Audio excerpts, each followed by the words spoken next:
pengawasan yang seperti apa sih yang kita lakukan oleh Balai Besar POM di Palembang ini selama bulan Ramadan? Ya, sebenarnya takjil ini apa sih? Suatu fenomena yang kita jumpai setiap tahunnya. Untuk sampel yang ditemukan tidak memenuhi syarat tadi, Bu, tindak lanjut Balai Besar POM di Palembang ini seperti apa, Bu?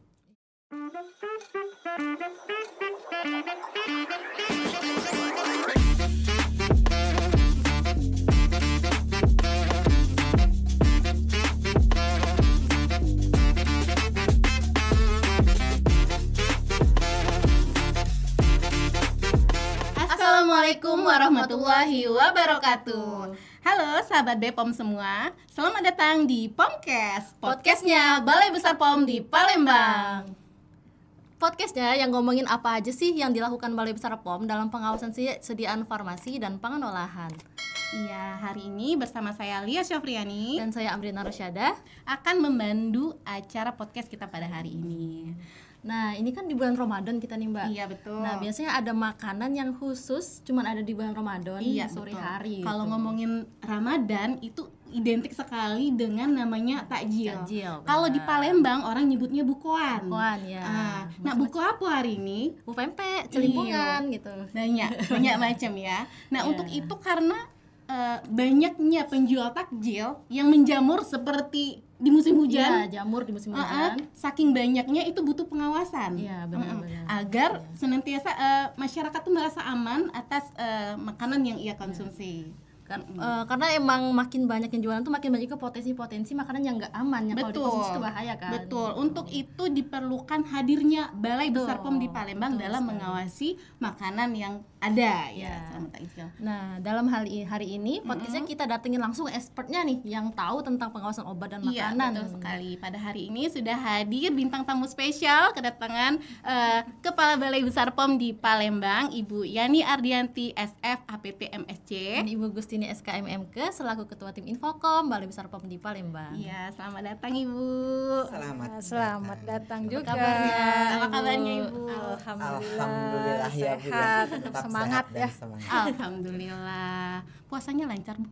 Alhamdulillah sudah berkali-kali bukber kita ya. Wow, Masya maju Allah. banget ya. Di masing-masing Menikmati rumah ya. kuliner ya, Bu ya. Kuliner Kuliner Palembang. Palembang. Iya, ini kan Ramadan perdana ya Bu di Palembang ya. Betul, Iya. saya ya. Iya. Gimana Bu kesannya Bu makanannya? Luar biasa variatif di sini, banyak juga pedagang yang kita sampai pusing ya milihnya ya. Semua mau Iya. dibeli, mau dimakan. iya. Tapi Semuanya terbatas. enak-enak. Semuanya enak-enak Bu. Kapasitas iya. Jadi sih kasih info teman-teman Bu Yani sebelum itu di Balai Besar POM Palangkaraya. Iya. Dan ini pertama kalinya Ramadan dan puasa dan podcast juga pertama Iya, kalinya. perdana di podcast sini. di tahun 2025 juga. betul. Iya. Oke, terkait dengan Pengawasan. tema kita, pengawasan takjil. Nah, pertanyaan pertama nih Bu. Pengawasan yang seperti apa sih yang kita lakukan oleh Balai Besar POM di Palembang ini selama bulan Ramadan? Iya. Mungkin sebelum kita ngomongin tentang pengawasannya ya, kita lebih dahulu ngomongin masalah takjil ya. Sebenarnya takjil ini apa sih? Suatu fenomena yang kita jumpai setiap tahunnya, kita tunggu-tunggu gitu ya. Takjil kalau dari bahasa Arab itu artinya bersegera ya Bu ya. Ya, menyegerakan. Menyegerakan. Nah, menyegerakan kalau di Arab sana menyegerakan biasanya apa? Kurma mungkin ya, kurma. Tapi kalau di Indonesia sungguh luar biasa. Iya, variatif. Variatifnya. Nah, Banyak. disitulah inti dari BPOM itu hadir karena sungguh bervariasi makanan takjil atau berbuka itu untuk bisa kita konsumsi dan bahkan tidak hanya cemilan, snack dan semacam kurma yang dinamakan takjil, tapi ada masakan juga, Sayur ada situ, mayur, ada ya. sayur mayur, buah-buahan dan sebagainya. Nah, sangat variatif dan beragam. Nah, disinilah Badan POM itu hadir di tengah-tengah masyarakat untuk memastikan keamanan pangan selama bulan Ramadan itu ya, termasuk dengan takjil. Sebenarnya tidak hanya takjil yang harus kita awasi keamanan pangannya, produk-produk yang memang sudah dari awal didistribusikan, pangan kemasan dan sebagainya, kita perlu lakukan juga intensifikasi pengawasan karena bisa jadi pada momen yang sekarang ini, momen yang banyak permintaan masyarakat ya, artinya kan kebutuhan masyarakat naik, kemudian supply-nya terutama juga pasti akan tinggi. Nah, itu ada risiko atau potensi-potensi di situ, bahaya-bahaya keamanan pangan yang mungkin belum disadari oleh masyarakat. Di sini kita lakukan intensifikasi pengawasan selama bulan Ramadan, dan nanti setelah Idul Fitri juga kita masih lakukan. Jadi 1 minggu sebelum bulan Ramadan sampai dengan 1 minggu setelah Hari Raya Idul Fitri. Jadi berkesinambungan ya Bu ya, bukan hanya Ramadan tapi sampai ke Idul Fitrinya juga kita melakukan pengawasan. Mantap sekali. Kemudian terkait kita melakukan pengawasan kan apalagi intensif banget, buat durasinya lumayan lama. Nah, itu apakah kita berkolaborasi dengan pihak terkait? Terus bagaimana itu kira-kira Bu? Tahapan atau gimana mekanismenya kita berkolaborasi? Ya, kita ada yang namanya tim terpadu pengawasan pangan ya. Kalau secara umumnya sebenarnya tidak hanya pangan, tim terpadu pengawasan obat dan makanan, tetapi untuk momen khusus tertentu seperti saat ini yang diintensifkan adalah Satgas tim terpadu untuk pengawasan keamanan pangan. Nah, di setiap wilayah termasuk di wilayah kita ini di Sumatera Selatan, kemudian juga turun sampai dengan kota dan kabupaten, ada SK dari bupati ataupun wali kota yang di situ kita juga sebagai ini ya Bu, salah satu anggota bahkan wakil ketua. Kalau BPOM itu sebagai wakil ketua. Sehingga kita bisa saling kolaborasi, bersinergi tentunya, karena yang menjadi cakupan wilayah kita tidak hanya di Palembang tetapi juga di seluruh kabupaten kota. Sehingga kita perlu untuk menjalin komunikasi, menjalin sinergi, kolaborasi, dan kegiatannya perlu kita matchkan supaya tidak terkesan bahwa kegiatan itu berulang dilakukan oleh instansi atau entitas yang berbeda gitu. Jadi kita dengan kolaborasi ini diharapkan nanti lebih bisa memberikan dampak yang lebih positif lah untuk masyarakat yang bisa langsung dirasakan. Misalnya kita dalam satu tempat menemukan produk yang TMS atau tidak memenuhi ketentuan, kita bisa langsung tindak lanjut di situ di tempat, dan dengan kita berkolaborasi tentunya akan menarik minat masyarakat untuk mengetahui apa yang terjadi di situ. Tentu ini akan memberikan efek yang lebih bagus ya. Jadi benar-benar tersistematis. Ini sudah sangat expert karena beliau langsung terjun di lapangan selama ini, sudah sampai hafal. Jadi sarana ya ataupun bahkan penjual itu ketemu bungkus itu sudah menunjukkan, Bu saya pakai pewarna ini loh yang cap ini aman Bu gitu dia. Itu menunjukkan bahwa memang berkesan ya apa yang kita lakukan dan dipahami, dimengerti dan ditularkan ke penjual-penjual lainnya misalnya atau ke pemilik-pemilik sarana yang lain untuk mematuhi aturan yang sudah ada. Ya, ini bagus banget sih Bu. Jadi saya tangkap bukan cuma sebagai pengawas tapi kita bisa jadi mitra yang santai juga bagi mereka gitu, yang menyenangkan. Sesuai juga dengan core value ASN berakhlak kolaboratif. Jadi enak gitu, nggak selalu serem kalau ada BPOM gitu. Betul. Nah, dalam pengawasannya ini Bu udah kira-kira berapa titik lokasi yang akan dilakukan pengawasan ataupun bagaimana sih menentukan titik-titik lokasi pengawasannya itu Bu? Baik ya Mbak Lia, terkait dengan pengawasan takjil yang sudah dilakukan oleh Balai Besar POM di Palembang ini, kami sudah melakukan kalau di Palembang ini sebanyak 16 titik pasar beduk, itu kota Palembang.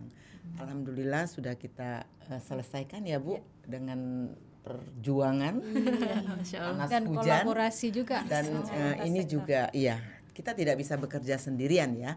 Kita harus juga melibatkan lintas sektor yang terkait, contohnya Disperindak, Dinas Kesehatan, Puskesmas yang terdekat, untuk juga mengetahui bagaimana sediaan takjil yang ada di lingkungan mereka itu, mereka juga harus bertanggung jawab, itu harus aman. Jadi BPOM itu tidak bisa bekerja sendirian, harus melibatkan lintas sektor. Dan juga sudah kita lakukan di 3 kabupaten yang terdekat untuk takjil tahun ini. Alhamdulillah sudah selesai.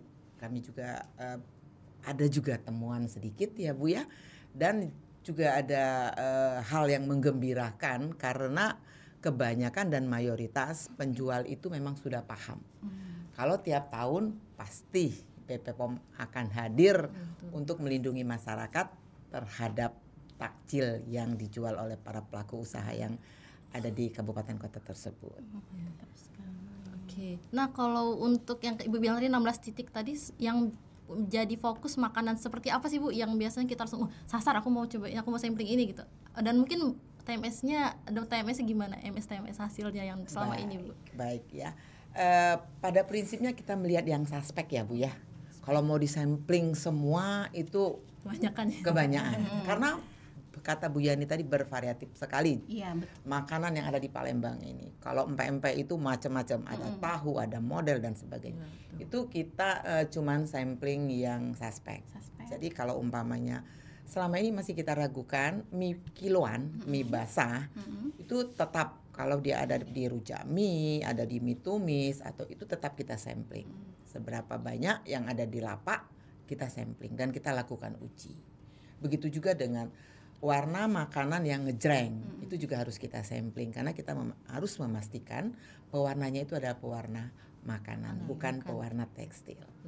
Jadi menurut hasil yang sudah kita lakukan untuk Palembang ini ada sebanyak 143 sampel.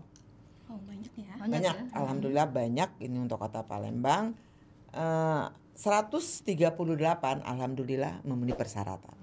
Ada masih yang kami temukan 5 masih mengandung bahan berbahaya di dalamnya, yaitu mengandung formalin pada mie kiloan.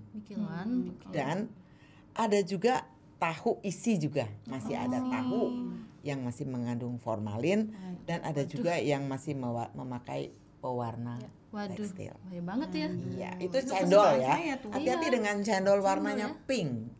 Itu cendol pink itu sudah lama ya Bu ya kita sasar, tapi masih juga timbul di bulan Ramadan ini. Makanya masyarakat juga harus cerdas kalau memilih pangan itu jangan yang berwarna berpendar ngejreng.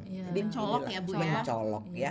Karena itu potensinya adalah memakai pewarna rodamin B atau pewarna tekstil. Iya. Ngeri sekali ya Bu ya. Nah, untuk sampel yang ditemukan tidak memenuhi syarat tadi Bu, tindak lanjut Balai Besar POM di Palembang ini seperti apa Bu? Iya. Kalau tindak lanjutnya sendiri kita ada mekanisme memang ya yang harus kita lakukan pada saat di tempat. Tentunya kita tidak akan biarkan produk tersebut tetap dijual. Kita langsung amankan dan musnahkan di tempat. Biasanya kita akan memberikan pengertian dulu kepada pelaku usaha. Kadang-kadang juga pelaku usaha ini tidak langsung membuatnya, jadi ada yang menitip begitu ya. Iya, benar sih. Seperti Benar-benar. cendol ini kemarin kita temukan di 2 lokasi atau pedagang, tapi mereka mengaku bahwa itu dititip dari satu orang yang pedagang yang menitipkan gitu kan. Nah inilah yang harus kita laksanakan TDL-nya segera di tempat ya, kita harus musnahkan di situ. Kemudian kita telusur dari mana asal produk tersebut gitu ya. Tidak tidak berhenti di pedagang itu karena bisa jadi pedagang juga kan dia tidak punya test kit seperti kita misalnya untuk mengecek, tetapi sebenarnya untuk yang pedagang juga harusnya bisa men-screening dulu produk atau makanan yang dia mau jual gitu ya. Nah, itulah juga ada fungsi KIE kita pada saat kita takjil, kita juga berikan brosur, leaflet untuk bisa dibaca bagi pedagang, bagi konsumen, tips atau triks untuk memilih pangan yang aman, yang tidak dicurigai mengandung bahan kimia berbahaya begitu. Kemudian kalau kita sudah telusuri, tentunya tadi fungsi dari koordinasi kolaborasi lintas sektor bagi instansi yang berwenang, kita juga sampaikan pada saat di situ ada dinas kesehatan, ada dinas perindak yang mereka salah satu kewenangan atau tugasnya juga untuk mengawasi bahan berbahaya, peredaran bahan berbahaya, tentunya bisa juga dari situ. Nah itu TL-nya. Kemudian kita melaporkan juga setelah kita lakukan pengawasan ini, kita membuat surat tindak lanjut, kita sampaikan ke pejabat atau pimpinan daerah terkait dan juga ke pusat ya. Tentunya ini juga menjadi PR kita Jadi bagaimana kita bisa melakukan eradikasi kalau biasa disebut seperti itu, bagaimana produk pangan ini aman, artinya tidak mengandung sama zero, tidak mengandung bahan berbahaya sama sekali. Ini peran penting kita semua, tidak hanya di Badan POM tapi juga konsumen, pelaku usaha, ya, produsen dan sebagainya. Nah, dengan podcast ini saya harapkan juga nanti bisa lebih ini ya, menggaungkan lah, Mengedukasi ya, Bu, ya.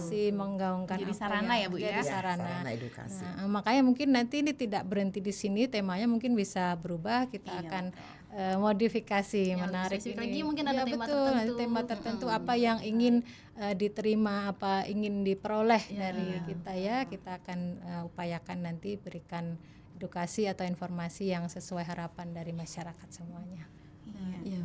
Nah, terkait gambaran pengawasan tadi udah lama dari sebelum Ramadan sampai nanti, kemudian ada juga kolaborasi dengan terkait tindak lanjut juga sebagaimana kompleksnya. Nah, tantangan dalam pengawasan takjil ini kira-kira seperti apa, Bu, selama ini tantangannya? Tantangannya mungkin bisa kita bedakan teknis non teknis mungkin, ya. iya.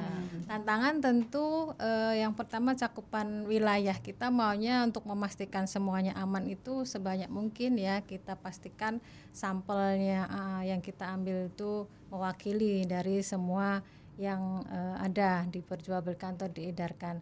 Tetapi kita juga mempunyai keterbatasan, kinerja kita juga ada di Balai Besar POM Palembang ini di 11 kabupaten kota, sehingga kita harus main di analisis risiko, ya, Bu, ya.